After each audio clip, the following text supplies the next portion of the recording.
Welcome back to Men and the City. In today's video, I want to talk about a broken social contract. So as many of you know, probably better than I do, there is a song that's been very popular and widely circulated over the last few weeks called Men North of Richmond. And I thought this was a good topic to discuss within the framework of masculinity and the manosphere and maybe events beyond those things as well. So what I'm going to do is read a little bit from the song itself, read some of the lyrics, and then we're going to talk about it. So he says, I've been selling my soul, working all day, overtime hours for BS pay.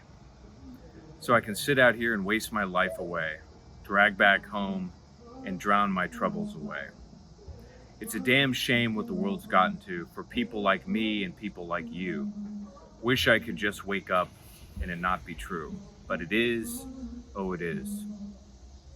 Living in the new world with an old soul, these rich men north of Richmond, Lord knows they all just want to have total control. Want to know what you think, want to know what you do, and they don't think you know, but I know that you do. Because your dollar ain't shit and it's taxed to no end because of rich men north of Richmond.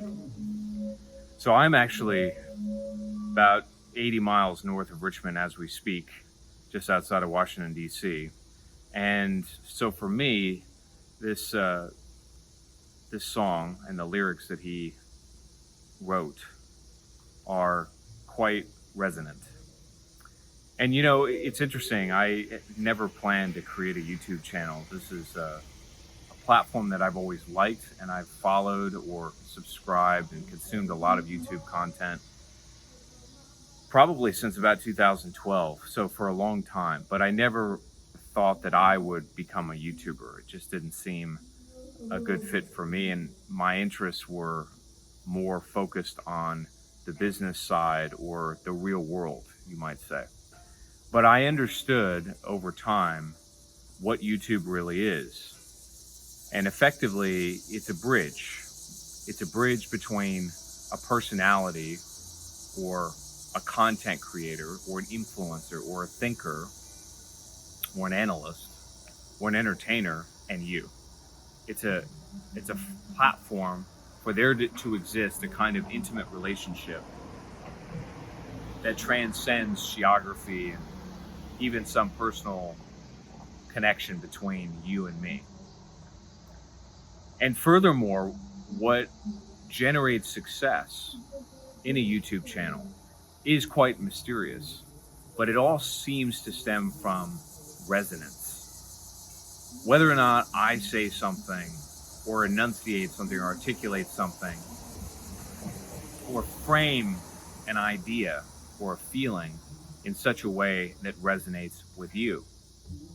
Resonance is the key, because you don't come to YouTube, just as you don't do many things in your life, for facts and figures. You can get those things on your own. Most of you are very intelligent and well-read, and you know where to find this information if you really want it. So you don't come to me or other people on YouTube for facts and figures. You come and you migrate and you gravitate towards things that resonate with you. This song, Rich Men North of Richmond, resonates. It resonates very strongly because it speaks to deeper issues that are bubbling to the surface and issues that I've talked about at length on this channel.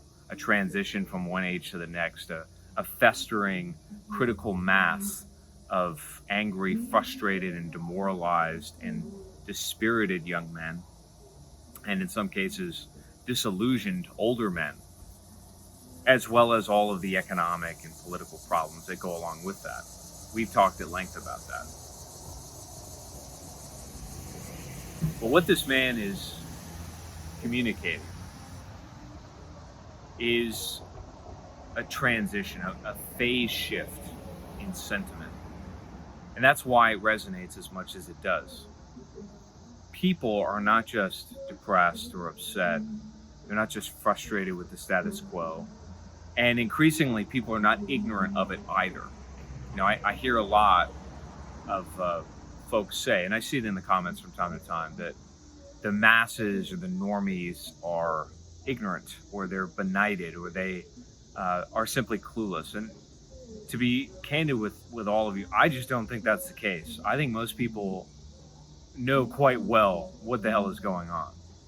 I think they're better plugged in than you might think. But like many of us, they don't precisely know what to do about it. They feel these things, they observe what's going on, but they feel hopeless.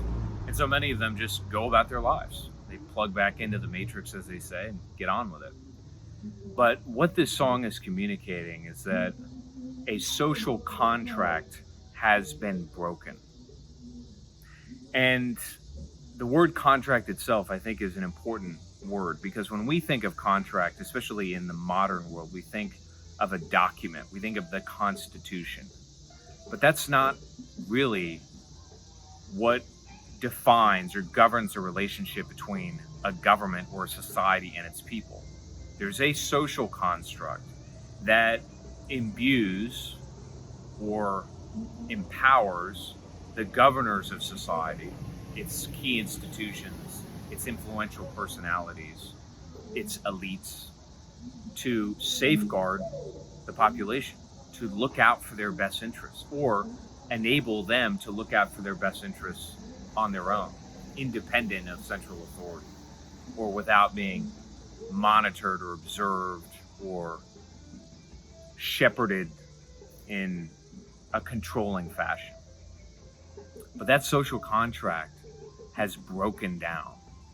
And when social contracts break down, because they're not written in paper, because they speak to something more mysterious, more spiritual, a bond that transcends a contract, the consequences of breaking a social contract are severe. It is the elixir that creates massive backlash, revolutionary sentiment. And what this young man is communicating, what he's expressing in these lyrics, is that we're getting closer to a major backlash, because people have approached a critical mass. They see that there are crises layering on top of one another that are beginning to overwhelm their daily lives to such an extent that they can't ignore the dysfunction and the depravity and the degeneracy around them much longer. Now, there's a good book that I read that helped me on my entrepreneurial journey. It's called Unscripted, and it was written by an interesting man named DeMarco. The book itself is framed, it's centered around that kickstart behind the entrepreneurial drive. Now, obviously, for some people, money is enough. It's enough of a motivator. But more so than not, what DeMarco says, and I agree with him because I experienced it myself, is that what kickstarts people into living an unscripted life, a life that's separate and distinct from the 9-to-5 doldrums, and pursues more, or pursues different, or pursues the creative and the imaginative, is what he calls the FTE. And an FTE, to be frank with you, is, I think, exactly what we're going through. The acronym stands for F this event. It is a moment in time. It is a situation or a circumstance. It is a feeling that solidifies your choice, your point of decision. Basically, it says that my old life is over. I can't take it anymore. I've had enough. I'm ready for the next phase. I'm ready for the next step. And when that sentiment is reached, there is a total transformation of the self. There is a recognition that a 180-degree shift is required to change because you've had enough. And usually this is brought about in one's life through a personal tragedy or through an emotional trauma or through a death, something that is severe enough to shake you up, to rattle you to the point where you realize you have to change. Because if you don't, your survival, mentally, physically, or otherwise, is at stake. It's an existential moment. Well, this chorus, this lament, really is what it is, called Men North of Richmond, talking about a betrayal that's been executed over the last half century not by globalists, not by people in the shadows that are secretly trying to undermine and destroy us, but by negligence, by an elite. You might call them the WASP elite. Certainly a group I'm well versed in, I'm familiar with because I'm part of it. But that group, at least in the United States, and there are other versions in different countries, have betrayed their own people. They betrayed their own country. They have broken the social contract that is the staple, the bridge that unifies the society together. We are on the cusp of spectacular change because of a change in sentiment, a broader recognition that we collectively, not just as individuals, need to change, but that our entire country needs to change, and it needs to change urgently, and it needs to change now. Over the next week, really over the next month, I'm going to be releasing videos that are going to elaborate on this theme, because I think this process has already begun. And I think this fall, we're going to start to feel more devastating effects from this mismanagement, from this betrayal, from a breakdown of this social contract.